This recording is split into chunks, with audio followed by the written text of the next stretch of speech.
iyadoo maalintii shalay uu shir jiraayad qabtay wasiirka wasaaradda waxbarashada iyo tacliinta sare ee Somaliland Cabdilaahi Ibraahim Habane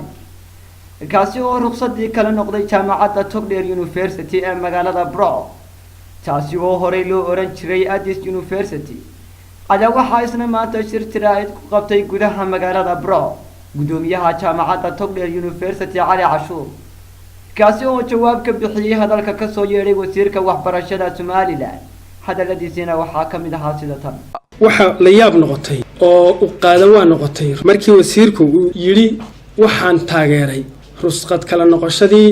hay'adda tacliinta sare ee Somaliland ay kala noqotay jaamacadda Togdheer International University waxa la hubaa in jaamacadda Togdheer International University tahay jaamacadda koobaad ee ugu tayada badan gobolka halkan waxa ku hayaa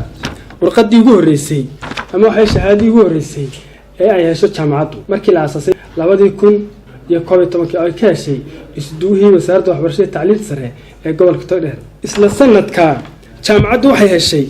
oo ay aqoonsigeedii sidoo kale ka heshay wasaaradda waxbarashada tacliinta sare agaasimaha tacliinta sare ee waqtigaas Qadar Axmed Diiriye guddiga tacliinta sare ee Somaliland shahaadadii ay ku aqoonsadeen jaamacadda oo imika Togdheer International University iyaduna wataas waxa shahaadadaas ay shaqeynaysaa muddo 4 sanadood ah geesta kalena gudoomiyaha jaamacadda Togdheer University Cali Cashuur ayaa sheegay inay ruqsad sharciga ka haystaan wasaaradda waxbarashada Somaliland 2017 inaan magacii jaamacadda bedelay waxa ka soo qayb galay wasiir ku-xigeenka wasaaradda waxbarashada tacliinta sare isla markaana ahaa kusimaha wasiirka wasaaradda waxbarashada tacliinta sare maadaama wasiirku safar dawladeed ku maqnaa waxa uu wasiirku aqbalay 29 bishii 3 2017 codsigaas oo uu ku ahaa inaan magaciisa ka bedelayno oo aan magaca cusub qaadanayno isagoo wasiirku arinta dareensan muhiimadeeda waxa uu ina siiyay warqadii iyo ogolaanshihii waxa iyaduna culays keentay markii jaamacadda ardayda oo imtixaan ku jira oo imtixaankooda wata ciidan la soo abaabulay oo dariiskoodii xiran oo meel ay ka yimaadeen aan la garanayo ay jaamacadda galafeen waxay keentay in ardaydii loo caga jugleeyo